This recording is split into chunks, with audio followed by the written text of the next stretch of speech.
بسم اللہ الرحمن الرحیم۔ السلام علیکم ورحمۃ اللہ وبرکاتہ۔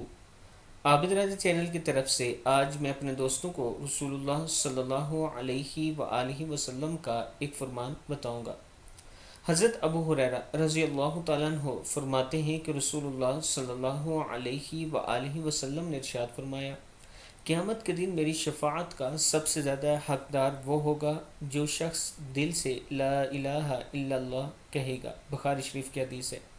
قیامت کے دن میری شفاعت کا سب سے زیادہ حقدار وہ ہوگا جو شخص دل سے لا الہ الا اللہ کہے گا۔ یہ رسول اللہ صلی اللہ علیہ وآلہ وسلم کا فرمان ہے۔ دل سے لا الہ الا اللہ کہنے کا مطلب یہ کہ رسول اللہ صلی اللہ علیہ وآلہ وسلم نے جو تعلیمات ہمیں دی ہم ان پر عمل کریں، ایک ایک احادیث پر، ایک ایک سنت پر ہم بالکل اسی طرح عمل کریں جیسے صحابہ کرام اور اہل بیت کرتے تھے، تب ہم بھی دل سے یہ کہہ سکتے ہیں کہ ہم نے دل سے کہا ہے۔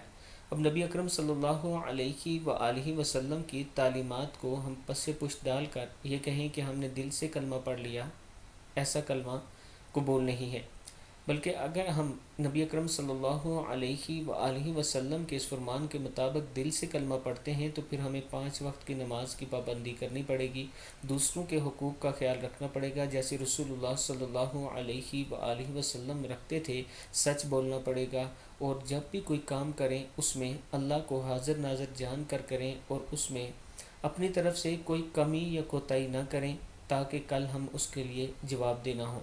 جب ہم یہ سارے کام کریں گے تب ہی ہم دل سے اس کلمے کو قبول کر رہے ہیں۔ اللہ تعالی ہم سب کو رسول اللہ صلی اللہ علیہ وآلہ وسلم کے فرمان کے مطابق زندگی گزارنے کی توفیق دے۔ السلام علیکم ورحمۃ اللہ وبرکاتہ۔